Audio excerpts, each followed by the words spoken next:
Thank you, and what a pleasure to be here. And boy, are you guys a hard act to follow. So I'm going to go ahead and jump right in to my case. And, oh, it works. Okay. I have a couple of major points to get across. Unlike the previous two cases, this is a patient and family that I worked with over the course of about 10 years.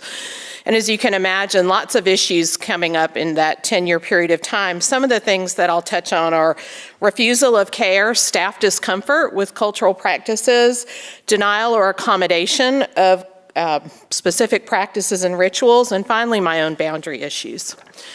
So this is my patient, and names have been changed. I'll call him RJ.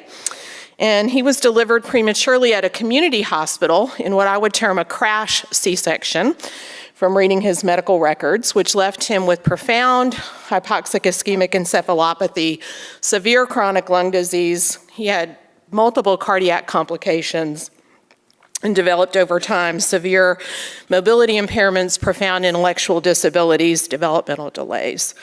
And I think we all know patients like this. And I'm just going to point out the timer's not going, so I have no idea. Okay, I'm good. Okay, just checking. All right. The rules are my friend. Okay, so these are his parents. Mom's name is Vicki, and she had a college degree in accounting, and she was an auditor at a local bank. She did not drive. The dad's name was Sammy, and he was educated in the US and had been recruited to found a spiritual community in Alabama, which was the only one of its kind in Alabama. It's so unique that I chose not to identify it for purposes of the case because it would really, could potentially identify the family. They had a 4-year-old named Katie who was always with them because they had absolutely no childcare. They had no family in the US. Most importantly, or one of the important factors in this case, is that Vicki's parents were first cousins, and Vicki and Sammy were uncle and niece, which I learned later was a very common marriage from where they were from, but this was a recurring theme with some of the staff. So how did I meet this family? So he spent almost his whole first year of life in our regional newborn ICU, was discharged, was readmitted to the Children's Hospital for a pulmonary exacerbation to the pulmonary service. And I first met the family when I got a call from the nurse in an open bay special care unit saying, please come talk to this dad. He's rubbing this baby with some kind of oil. It stinks and it's making all the other babies wheeze. Please do something about this. Wow, not really a social work problem, but I'll take a crack at it. So went and met the family and learned that they had very specific beliefs about rubbing this child with specific spices and specific oils, and that this had to do with therapeutic massage specifically related to chronic constipation. So we had a nice discussion about that, and they kind of agreed to use some spices that were maybe a little less pungent and would not affect other patients in the unit. Over time, I did learn that they lived physically in the temple, which the father had founded, which was a very large building, which it turns out was in my neighborhood, and I passed it almost every day on my way to work. It was the only faith community of its kind in Alabama, and they very much wanted to return home to their home country because they did not want their children educated in schools in the United States, and this was a recurrent theme in our relationship.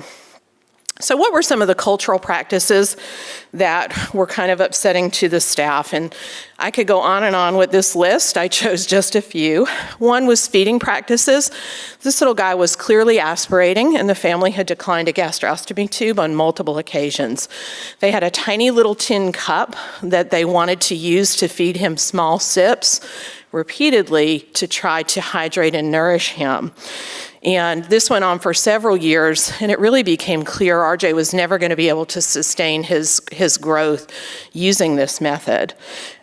We did, at the family's invitation, bring in a member of their board for their spiritual community who happened to be one of the radiologists that I worked with at the hospital. The family invited him into the conversation. He helped educate not only our medical team about their practices, but helped educate the family about alternative feeding methods. And after about 3 years, the family did agree to have a gastrostomy placed. They had very, very specific beliefs about dates and numbers, and this became very important for things like setting up care conferences, surgery dates, discharge dates, you name it. It was, no, that's not a good day for him. We can't do this on this day. It even affected bed placement and room numbers. This is not a lucky number for him. This is an unlucky number. We want him moved. And sometimes those requests could be accommodated and sometimes they couldn't. The other practice that came up often was that this family's belief system included multiple festival days. And as the leader of the spiritual community, the father was required to be at the temple for days on end during those times. The mother did not drive, which meant, and we have no mass transit in Alabama, so we had no way for her to really get to the hospital. So there were long periods of time when RJ was by himself at the hospital. And he was hospitalized repeatedly. One of the major things that came up that I learned from extensive discussions with this family was that in their paradigm, as the leaders of the spiritual community, the father was not permitted to ask for help from the community. If help was freely given, they could accept it, but it was not permissible for him to ask. And remember, they had no family in Alabama, so they had no child care, no support. So on a lot of occasions, they were really struggling in a lot of ways. So how did we deal with this? The family gave me blanket permission to go to this board member who worked at the hospital anytime I felt was necessary and share any information. So that was what we did.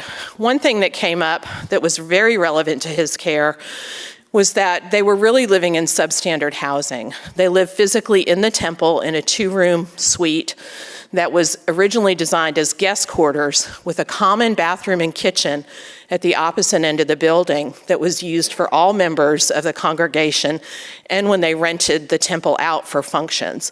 So this old guy came in with repeated infections.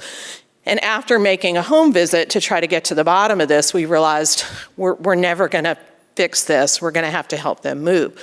The board eventually did agree to rent them a little house that was in walking distance to the temple. And he was admitted a lot less and had a lot fewer infections. But this whole concept of giving and receiving help became a repeated theme. They had a lot of financial problems that I won't go into, but basically, mom lost her job. This was before the ACA. Mom was a type 1 diabetic. Our Medicaid program was supposed to pay their premiums. That all lapsed, and they ended up with thousands and thousands of dollars in medical bills, which I tried to help them fix and really never could. So a couple of other issues that came up. This issue of the parents' consanguinity came up repeatedly, especially when we had new staff involved. I would lots of times have staff pull me aside and say, do you think they understand that's why he is the way he is, that they've done this? I said, well, I don't think we know that, and it's really none of our business, and let's quit talking about it. Let's just take care of the child. The staff often perceived the family as very demanding because of this dynamic of not being able to ask for help from their community. It was often perceived as they just want to bring him to the hospital and drop him off and have a break. And this resulted in a lot of behavior with staff that had to be addressed. We had to address some linguistic incompetence on our part, although the family, both parents spoke English quite well. They were difficult to understand on the phone, which resulted in them being transferred to a Spanish-speaking provider at one point. And that was a real interesting conversation with the dad. And again, this issue of we want to go home. We really want to go back home. How can we accomplish this? They eventually decided that was really not going to happen, was not going to be realistic with RJ's level of needs. I did see a turning point in the relationship between the family and the staff. At one point, there was a big division within the temple, and Sammy was ousted from leadership, and he became a freelancer, basically, to support the family. But when we would talk about that with the staff, if there's one thing people in the South understand, it is church politics. And this was a real point of universalization between the staff and the family was, oh, can you believe that? What did they do to Sammy? He's such a great guy, And church politics is church politics. And so the staff really understood that. It was really a point where the staff could empathize with the family. So over the years, as you can imagine, through all these issues, I worked extensively with this family. And I really began to feel like my alliance was with them and not with my team when these issues came up. And I started to have these thoughts and feelings of, does anybody but me get this? Does anybody but me understand this? Is anybody but me allied with this family in taking care of this child? Again, the temple was in my neighborhood, and then come to find out at kindergarten open house, oh my goodness, guess who's in the class? My second child and their eldest child were in the same kindergarten class. And my colleagues began to ask me how one family could have so many needs. They began to joke with me about I would even have a different voice when I talked to this family, and that if he ever got better and no longer needed our services, I could probably work part-time. That was how much I worked with them. This all kind of came to a head. Somebody mentioned earlier a line in the sand, and there's my line in the sand. After a school function one night, I was driving my children home and encountered RJ's sister and mother walking home.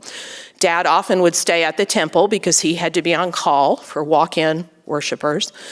And so Mom didn't drive, and so she was walking home with their school-age child, and I had to stop and think, am I going to give them a ride? This is kind of a boundary issue for me. It's against my code of ethics to get a client in my personal vehicle, but I could not stand the thought of them walking home, so I stopped and gave them a ride home and had to do some self-talk after that. So I entitled this presentation, The Gift. You probably wondered why.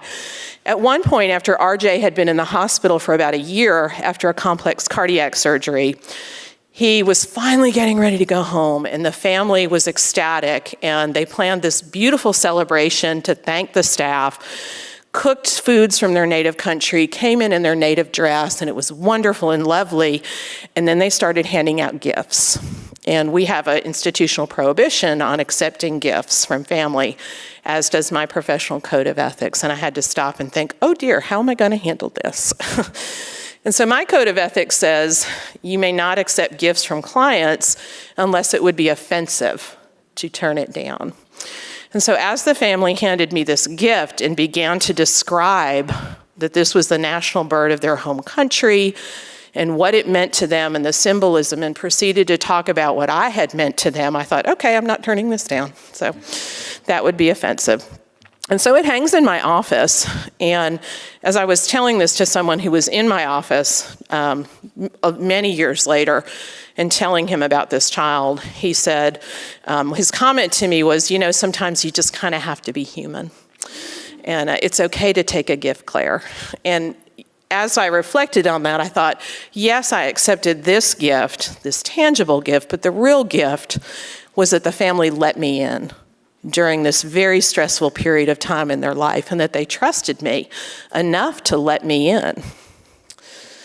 So just to finish RJ's story, just to let you know how this ended up, when he was about 11 or 12, he got very sick very fast and came in one afternoon, was in the ICU overnight, and by 10:30 the next morning was dead from urosepsis. And so it was very quick. And the family requested to burn incense in the ICU as part of their ritual. And so I had to go to the head nurse in the PICU, and anybody want to guess how that conversation went? It was like, not only no, but bleep, bleep, no. So the chaplain and I quickly put our heads together and said, what are we going to do? So we moved him and his family to the chapel, where we spent the remainder of the day, and many members of their faith community came. And I felt very privileged to be permitted to observe the rituals, most of which I did not understand. Had something to do with fire and incense and coconuts and paint and bananas and other things I didn't understand. But who knew, shout out to the chaplain, that literally in his toolkit he had a knife and a hammer, which we needed for the coconut.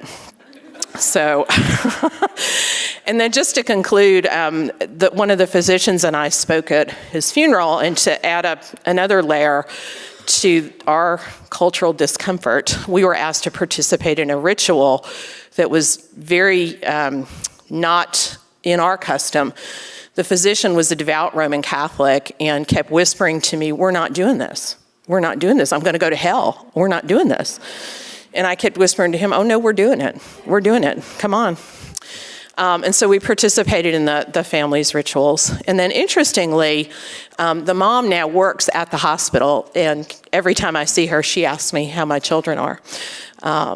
After that ride in the car, she knows my kids. And so we still have a relationship and are still in contact. So thank you.